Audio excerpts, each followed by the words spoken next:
plague the world with the videos that are my content. I have come for you, Xander. That's what she said. For what? I don't know, always wanted to say that. Didn't even make sense. Anyway, I am God. I have been made aware that you have taken 7 months to do the SpongeBob Season 3 ranking. Slow day on Earth, huh, God? What? I mean, isn't there, like, famine in the world or something? I know. I'm as confused as you are. Do you know how many South African children died of malaria in the past 30 seconds I've been talking to you? Womp womp. But Jeebus, Xander, 7 months. Nuh-uh. What? Are you seriously questioning the concept of time with me? I know you are, but what am I? I have no time for your games, fool. Are you doing the Season 3 ranking or not? What's it to ya? Well, I don't care, but your subscribers might care, and I've been hired to help. Wait, people hire you? Oh yeah, I had one guy who needed a fence painted last week, and he said, "Please God," so I had to oblige. Only 6,743 praying people died while I did it. But you know, first come, first serve. Really? It's that easy? Oh, it's totally that easy. Now, you need a puppy or something? Wait, you sound a lot like that one YouTuber. What is his name? The guy with the Australian accent. No. Yeah, he's talked about SpongeBob with me on this channel before. I don't know what you're talking about. Oh yeah, Phantom Strider. Is this a prank? You pranking me, Strider? Never. The number you have dialed has been disconnected. Goodbye. Strider, you get there, old pal.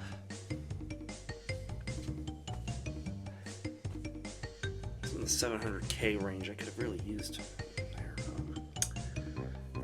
Roll it. Yeah, it's been 7 freaking months since I last did a SpongeBob ranking. A lot's got in the way, and I'll admit, I prioritize other videos. But it's time, and time is now, and time is money. This is SpongeBob Season 3 Rank Worst to Best. Number 36, SpongeBob's House Party. The absolute worst of Season 3, and it's not even that bad. SpongeBob's House Party was one of 3 full-length special episodes within Season 3.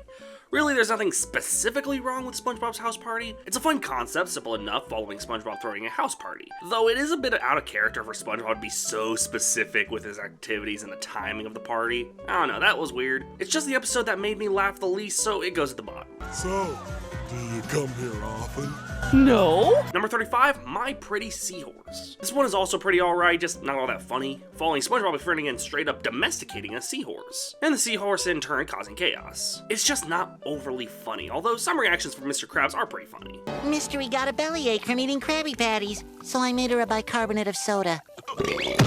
What did I miss? It's a pretty weak episode, but nothing that bad, really. Number 34, Plankton's Army. Again, just not a consistently funny episode, following Plankton rounding up his family tree to take over the Krusty Krab, and of course, steal the formula. The introduction of the family alongside Karen's teasing of Plankton's first name are highlights, but the episode is just a bit sloppy, especially since the Country Hick family isn't exactly anything new. Hey, why ain't you running? Well, I can't read. Get out of here! Overall, it's alright, but nothing too special. Number 33, The Bully. Despite this classic setup, I only laughed a few times with this one. In concept, SpongeBob gets bullied. Doesn't he always? Of course, this bully, Flats, wants to kick his butt. And the joke of him wanting to kick his butt gets pretty repetitive. Though it is funny when this happens. So, you like kicking butts, do ya? Well, we'll show you, old man! There he is! The bully is repetitive, but the good jokes are good. Guess I can't complain. I love the young people. Number 32, As Seen on TV. As Seen on TV is a pretty overall forgettable episode. Following a Krusty Krab commercial, specifically with SpongeBob's cameo, it seems pretty rushed that SpongeBob sees himself on TV and then the fame immediately goes to his head. I don't know, that seems weirdly paced. Though this one is definitely funnier than the last 4 episodes, like Krab's reaction to SpongeBob's crazed rambling. We're on the same page here, aren't we? Boy! Or the commercial itself being so phony and poorly put together. What's a Krabby Patty? Overall, I really enjoyed this one, but it is weirdly paced and kind of forgettable at times. The Striped Sweater song is better than any song from Atlantis Squared Panties. Number 31, SpongeGuard on Duty. Like As Seen on TV, kind of forgettable. SpongeGuard on Duty is exactly what it sounds like. Larry trusts SpongeBob as her lifeguard, that's about it. Occasionally offers some good bits, but it's just kind of one joke that carries the episode, and I guess not a bad joke. SpongeBob is a paranoid lifeguard, but it's not overly funny, and ultimately, it is kind of forgettable. Number 30, One Krab's Trash. One Krab's Trash is a solid enough episode with Krabs having a yard sale and SpongeBob falling in love with a hat that belonged to a guy who was number 1. It's very one note, but I gotta say, the jokes only get better from here. I guess it's pretty alright, but not all that iconic. Number 29, Just One Bite. The classic setup of Squidward trying his first ever Krabby Patty. While a bit lousy with its timing in the beginning, it starts really pumping out some funny jokes towards the end. All of it is pretty up to standard, and I don't really have any notes for it. What's gonna happen? Am I gonna blow up?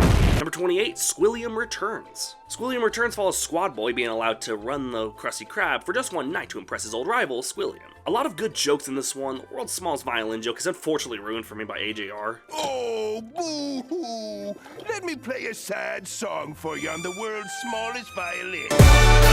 But honestly, it's got some good ones, and I really like the lengths SpongeBob is willing to go to help Squidward. It's cute in a way. Squilliam Returns is a pretty good episode, but just not really top tier. Number 27, Born Again Krabs. Born Again Krabs is a pretty good episode, though Krabs selling SpongeBob for 62 cents overshadowed the whole episode. But there are also some good bits, like how Krabs tries to trick the Flying Dutchman, he completely falls for it just to ask a nurse where Eugene Krabs is. Yeah, that's solid. Again, like the episode before it, there's just nothing that noteworthy about it, outside of occasionally really funny highlights. Number 26, Doing Time. I didn't think I'd really like this one all that much, following Mrs. Puff going to jail for SpongeBob's reckless driving, which is so backwards and the reason I never became a driver's ed teacher. That and I just suck at driving. The episode is actually pretty damn funny. The idea of Puff losing her mind over SpongeBob is actually pretty humorous. Until it wasn't. God, I'm dreading the later seasons. All right, seniors, let's open these windows so the world can see your nice white clothes. Number 25, Can You Spare a Dime? You know, for how bad of an employee Squidward is, you'd be surprised how many times he's actually been let off scot-free. Of course, the one time he does get fired, or in this case he just quits on a limb, it's because Krabs blames him for stealing his first dime. Of course, this prompts SpongeBob to be the caring soul he is and let Squidward stay with him, this of course turning to Squidward freeloading. The episode really is great at showing how Squidward doesn't just get annoyed with SpongeBob, but vice versa. Though this and Employee of the Month are the only two occasions I can really think of SpongeBob actually losing his patience with Squadwad. Because when I need a job done, I get someone with a job to do that job. What are you saying? On that note, some of my favorite episodes are just the episodes where SpongeBob snaps. Can You Spare a Dime might not be amazing, but it starts off my more favorites of the season. Number 24, The Nasty Patty. You know, there's not a lot of episodes of this show where they are so confident in showing a seemingly dead corpse. Sponge and Krabs kill a man, a health inspector in fact, after feeding him an absolutely disgusting Krabby Patty. I find it funny that the patty doesn't just kill him, a fly does. The episode is dark, and I'm talking dark. It's one of those episodes that perfectly showcases how the early seasons were able to be mean-spirited without losing the charm of the characters. Something that clearly the later seasons just didn't understand. The Nasty Patty is perfectly dark. Perfect dark. Love that game. Okay, I confess. SpongeBob! Let's kids.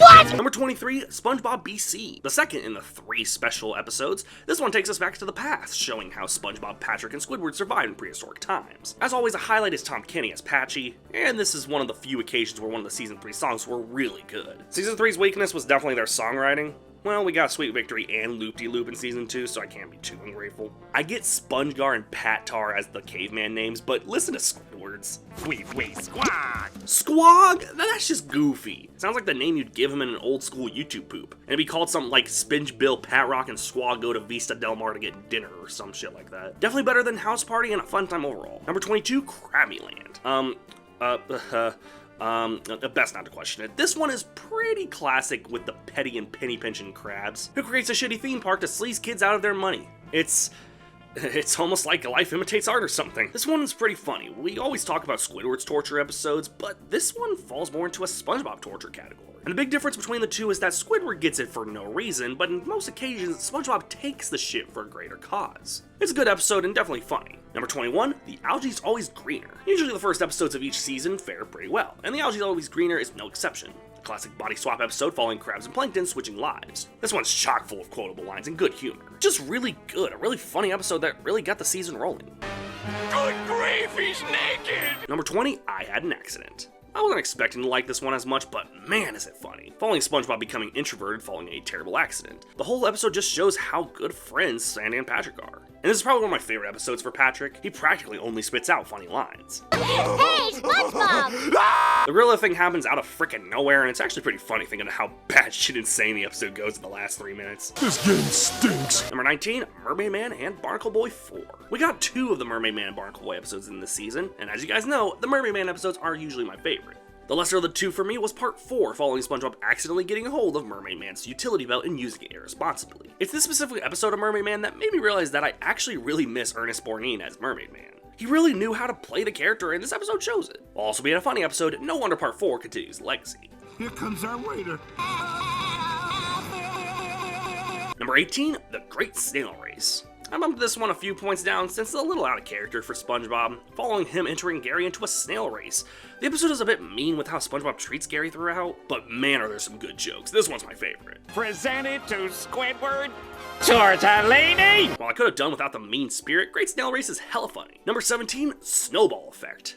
To continue the season's tradition of the simplest episodes often being the best, Snowball Effect follows how Bikini Bottom reacts to snow, specifically with SpongeBob, Patrick, and Squidward getting into a snowball fight. It's really funny how many visual gags there are throughout this episode, and the creativity is through the roof on this one. See, down here, I am perfectly Exposed. Number 16, New Student Starfish. Again, this one got bumped down a bit for being a bit out of character, but unlike Great Snail Race, this one gets into that back-to-back hilarious territory, following Patrick going to boating school with SpongeBob, and the two getting into some shenanigans. Lots of classic and quotable lines, and I guess the mean spirit is resolved in the end, so who am I to judge? Absolutely hilarious, and definitely a solid episode. Skibbity Ohio for Rizzler.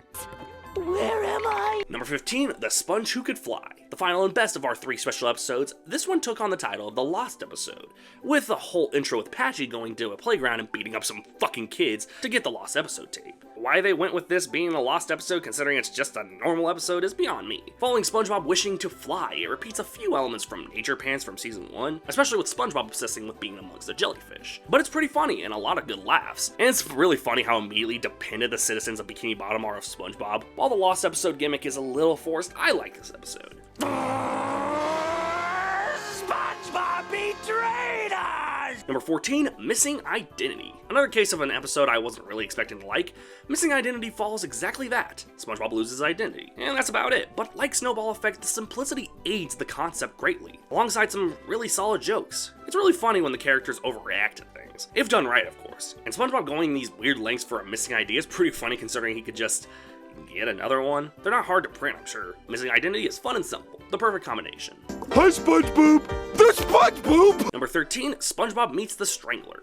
Another case of a pretty dark episode following SpongeBob dealing with the Tattletale Strangler, especially considering he tattled on that stranger. The episode is right next to the Nasty Patty with its dark visuals and humor. And again, really funny. Not much I can say, always like this episode, moving on. Let me just grab the key I keep under the mat and we can get inside.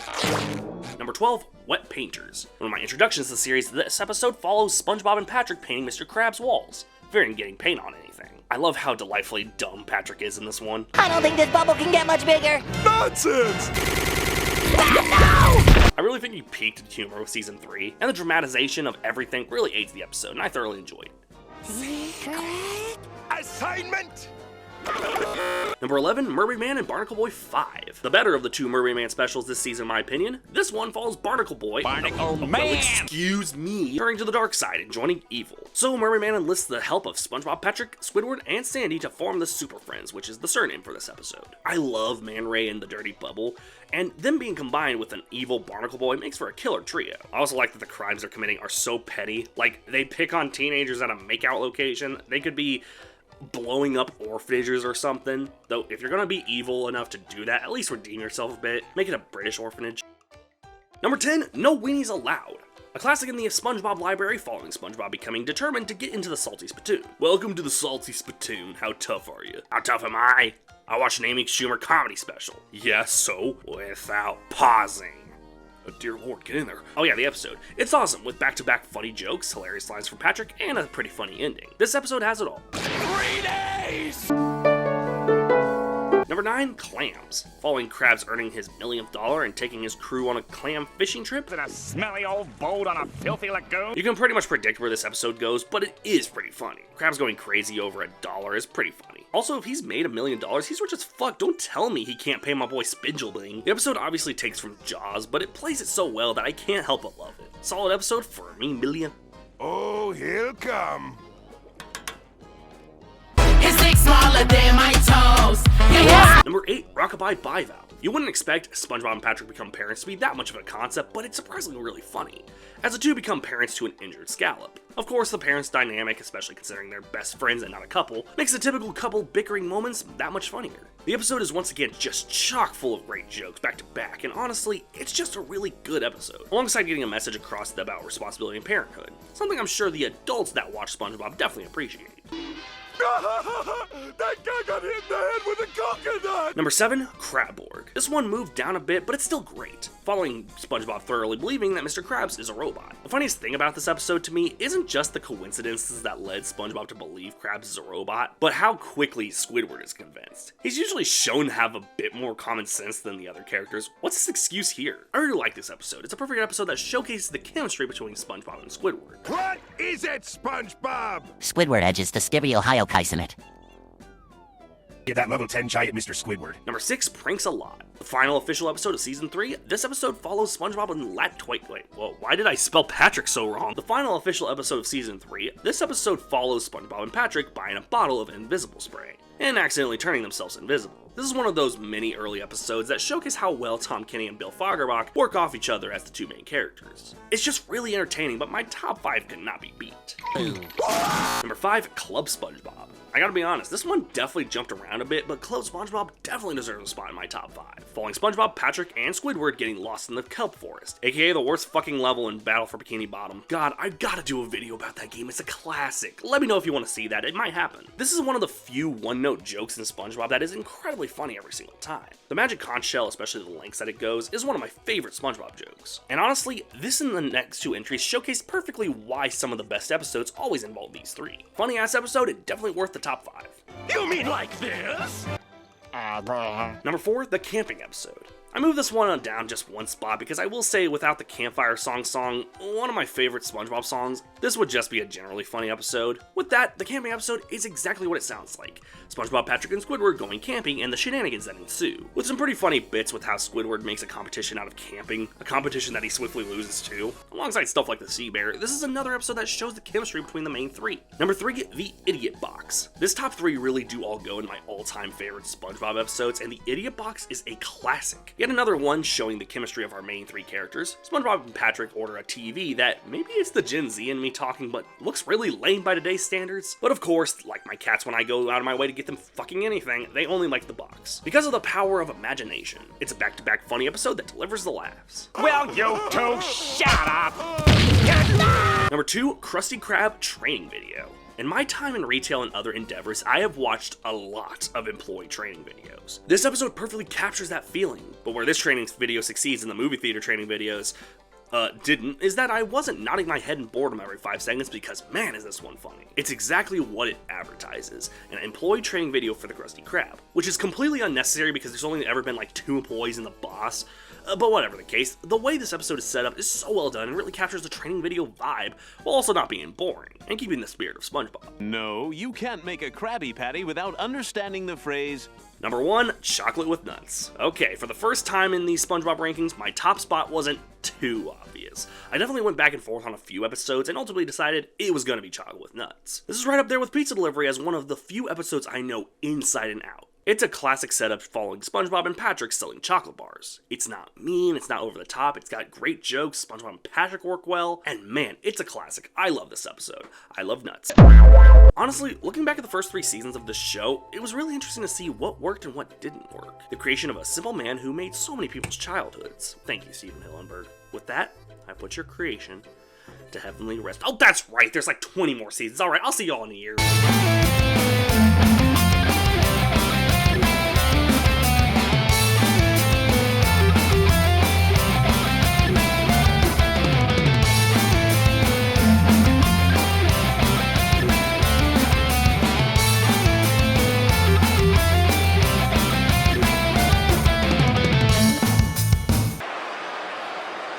Oh, what a shock. Is that... That's ice so speed!